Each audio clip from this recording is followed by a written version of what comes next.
Ya, balik lagi ya. Lanjutin tadi. Sebelumnya kita bahas tentang masalah suplemen dan vitamin. Sekarang pembahasan yang pengen gua ajak teman-teman adalah urgensi berobat ke psikiater. Ya. Jadi, gue pun sama kayak teman-teman ya. Ketika awal sakit dan hampir setahunan gitu. Gue gak mau berobat ke rumah sakit coy. Ke psikiater gue gak mau. Takut, ya kan. Ya, pikiran gue juga minum obat psikiater itu bukan masalah ketergantungan juga sih, cuman gue dulu tuh saking cemasnya beranggapan apa yang gue makan tuh bisa jadi sakit jantung gitu. Jadi ketika minum obat psikiater dan baca-baca efek sampingnya inilah itulah bikin gue jadi parno nggak jelas. Akhirnya gue mencoba banyak hal, dari mulai vitamin yang tadi, herbal, alternatif, apalah itulah, akupunktur, reiki, pakai tenaga dalam, ya nggak ada efek apa-apa. Mungkin membantu gue ngerasa lebih baik dikit doang, tapi ya udah, gue nggak sembuh. Jadi sekarang gini deh, gue kasih gambaran ke lu semua ya, kenapa sih butuh berobat ya. Jadi untuk orang yang anxiety dan psikosomatiknya parah kayak gue dulu gitu, mungkin temen-temen ngalamin jantung debar-debar hampir 24 jam setiap hari, gak berani keluar rumah lah, terus apalagi itu ya, banyak paranoid rasanya pengen mati lah. Pengen mati tuh bukan dunia pengen mati, enggak, cuma rasanya tuh beneran lu tuh kayak mau sakaratul maut depan muka lu gitu. Nah, kalian analogikan diri kalian itu, di tubuh kalian itu adalah kalian mengendarai kendaraan ya. Tubuh kalian ini, otak kalian ini, badan kalian ini adalah anggap aja mobil kendaraan ya. Oke, kendaraan yang kalian gunakan itu lagi rusak coy ya. Contoh, kita tuh kan ngerasa cemas itu kan sebenarnya adalah alarm tubuh. Ketika kalian ingat bahaya, tubuh kita itu ngasih alarm berupa rasa takut, keringetan lah, deg-degan lah, cemas dan lain-lain. Itu seperti mobil tuh kayak ada alarmnya atau mungkin klakson. Nah, tapi itu lagi rusak. Jadi ketika alarm itu harusnya berbunyi ketika tubuh lu tuh ada masalah atau ketika diri lu tuh ada ancaman, karena lu sering salah menggunakannya, akhirnya alarm itu rusak, jadi bunyi ketika bukan waktunya. Ya mungkin istilahnya gini loh, kalian sering nih tombol alarm mobil kalian pencet-pencet nggak sembarangan gitu kan, akhirnya jadi korup beneran. Sama di kehidupan harian kalian, suatu keadaan yang harusnya kalian tuh nggak cemas-cemas banget, nggak takut-takut banget, tapi kalian bawa jadi cemas beneran, terus berulang selama bertahun-tahun, ditambah stres-stres yang lain, akhirnya sistem di otak lo dan di hormon lo itu kacau ya. Nah, ketika kacau itu, menurut gua, kalau kalian cuman sekedar nyari saran dari psikolog, curhat ke temen atau curhat ke anxiety survivor, bang gimana caranya bang, solusinya, itu sama aja lu memotivasi diri kalian tapi tidak membereskan sistem yang lagi rusak itu ya. Jadi makanya yang diperlukan adalah, oke, lu paham nih ya, di dalam diri lu nih, pengendaranya nih, oh mobil gua nih rusak karena cara pakai gua selama ini ugal-ugalan, karena gue selalu mencet klakson atau alarm bukan pada waktunya. Akhirnya mobil gue sistemnya ada yang rusak ya. Nah, mobil yang mesti diperbaiki, tubuh lo yang mesti diperbaiki, otak lo mesti diperbaiki, organnya. Dengan apa ya? Dengan obat. Obat-obatan kayak antidepresan, antipsikotik, obat golongan penenang. Itu kan tujuannya kan untuk yang ngebenerin lah kabel-kabel di saraf lu gitu, di otak lu gitu ya, atau bisa di mobil gitu, yang rusak, sama dia disambungin pelan-pelan.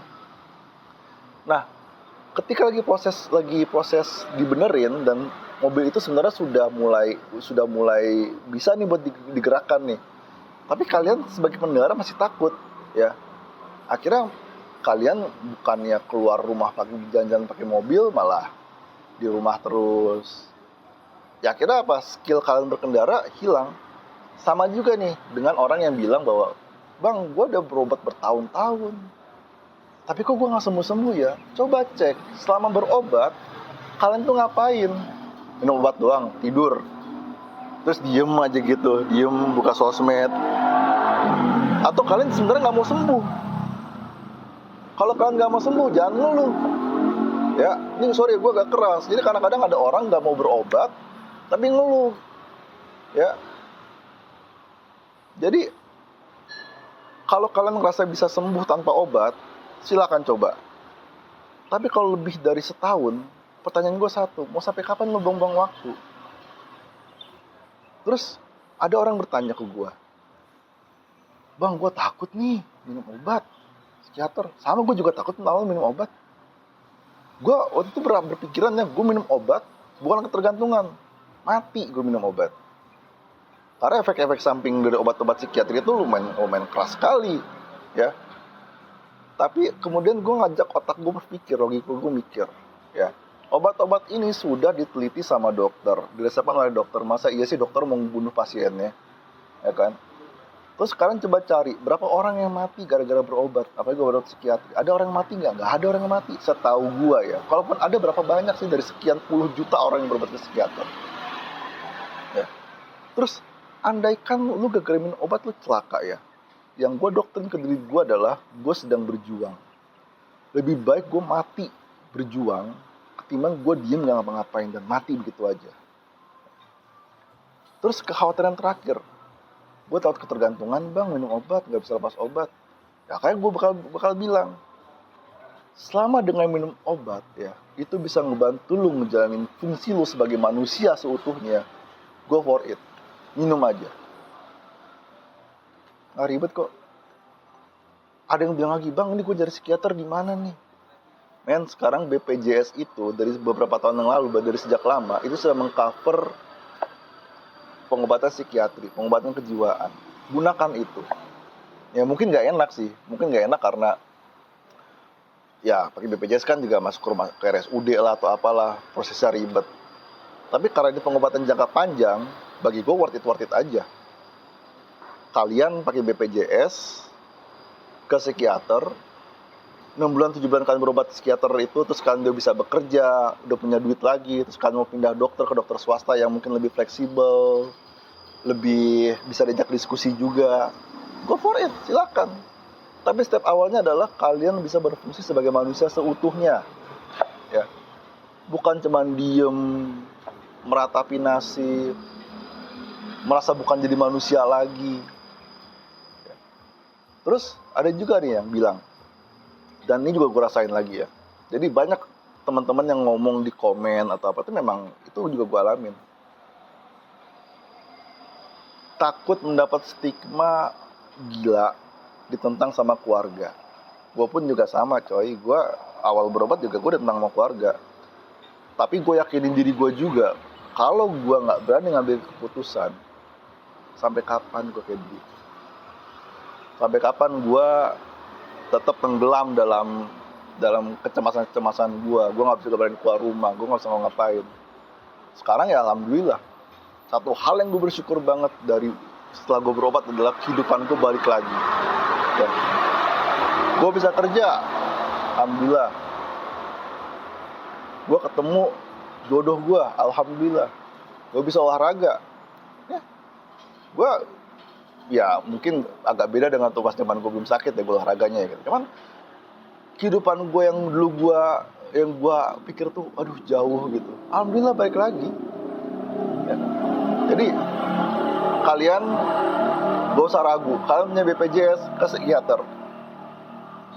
Kalian takut minum obat, minum aja. Kalau kamu muslim, tanamin otak kamu gini deh ya, anggap aja kamu lagi jihad ya. Kalau kamu mati dalam berobat, kamu mati syahid. Kenapa? Kamu lagi berjuang. Berjuang demi diri kamu, demi keluarga kamu. Apalagi ada juga orang-orang yang anxiety, itu punya tanggungan keluarga. Jadi gak bisa kerja, gak bisa ngurus anak. Terus gimana? Ya. Mau kayak gitu terus. Oke? Semangat terus ya. Jangan ragu psikiater. Ketemu lagi kita dalam bahasan yang lebih bermanfaat, insya Allah ya.